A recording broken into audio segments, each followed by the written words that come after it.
One take one, and here I am back in Paris again. Another year, another visit to Paris. It's summer, it's a little cooler. Perfect wine drinking weather, I must say. A lot of the wine bars are open, a lot of the restaurants are open. Doesn't seem like everybody's taken off on vacation just yet, so having a good time. Making the rounds, the wine stores are still open. I've picked up some goodies. So what do we got in the glass today? First one, not you probably can't tell the color, but it's a very, very young, bright purple red because it's a very young wine.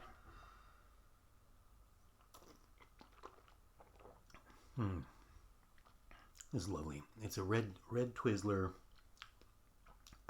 bright cherry. Yesterday I thought it's been open overnight. Yesterday I thought it was a little bit more strawberry. Today it's very clearly a candy type cherry. With some muskiness, you can see where it's going to go eventually. You can taste that sort of meatiness that will become Gevrey. But right now, it's got this really bright, energetic personality, densely packed flavor. There's no weak spots in this, other than maybe not being Grand Cru stature, you could say. Yeah. And this was an interesting wine. I hadn't really heard too much about this before, but it's a Gevrey Chambertin from Domaine Trapet, so it's just a village, but it's the Cuvée 1859, which is a special Cuvée from one of the plots of grapes that normally goes into the Austria, I think, is other Gevrey Chambertin. This has got a different price point, a higher one than that wine. It is a little bit more. I mean, I remember the Austria from. I haven't had it in a long time, but this wine really kind of set me off a little bit because I got super excited from it. I loved the energy. I thought it had such a clean and pure and bright energy, and it was one of the few times that I paid attention or really cared about how great and clean and wonderful the fruit was, rather than structure. But then, even structure-wise, I would argue this is clearly a Premier Cru quality wine. So I don't know if eventually it will be or not. It's got a funny little green appellation contrôlée, and then the Cuvée 1859 here in the bottom. So nice little touches. I guess that's how you can recognize it. It's a lovely label. This is a really good wine. It's well worth the money. This is a rebuy for me. It wasn't cheap, but in terms of quality Burgundy, this is the kind of wine I wish I had magnums of. I think it's that good. I love it, and I like drinking it young. It's always a good thing.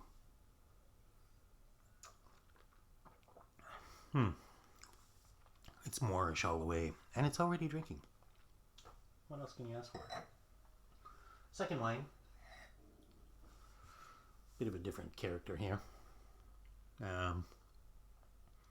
Darker in a way, and maybe around the edges it's fading a little bit, but deep muskiness.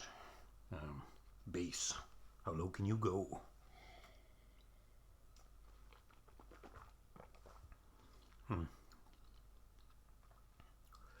That's nice. This one is not open overnight, and I think I will save a glass and see what it does overnight. That's really pretty, actually. It's a little more floral than I expected, especially when I first opened it. I thought it was a bit of a bruiser. It was brawny, sort of meaty and chunky, but there's a delicacy, almost like a creamy delicacy to it that's lovely. It's very lovely. This is a different kind of cherry. We're still in Pinot Noir, so we're still in Burgundy.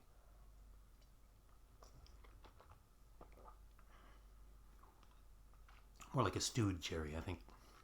A little bit more like that. with some coffee notes, of course, some leather, coffee, I think more. A bit brash on the finish. It's maybe not the cleanest finish, but at the same time, I think it's got some time to go. It could probably get better with time.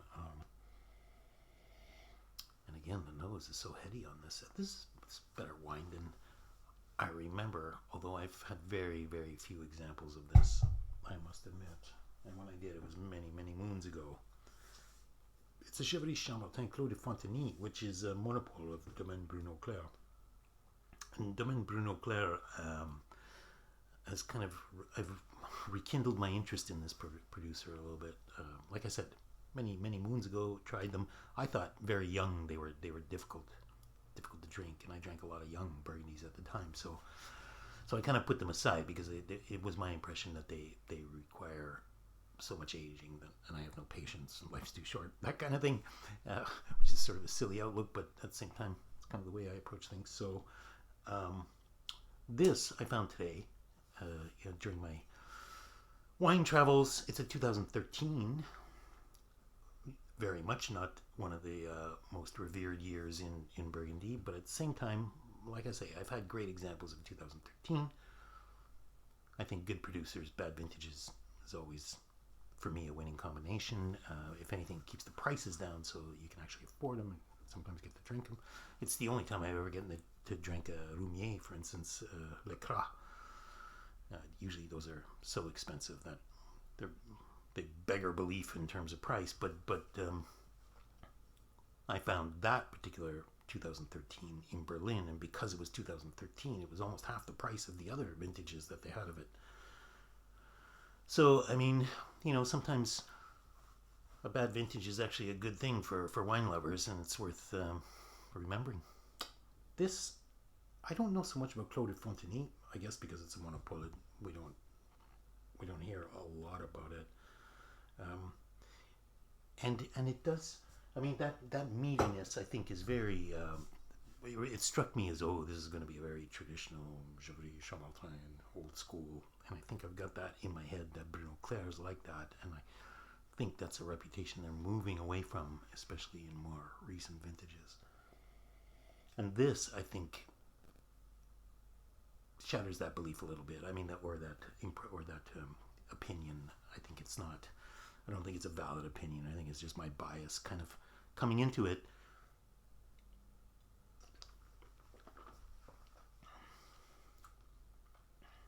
Because that meatiness almost immediately transforms into a very delicate creature, light on its feet and eager to impress, and still not finished, probably evolving, very drinkable right now, but could maybe even evolve some more mushroomy notes. I think it's getting a little mushroomy, and that can come out a little bit more.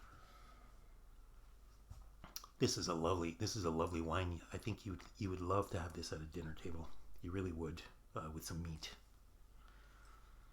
I would love to eat a steak right now. Maybe I'm hungry. I don't know.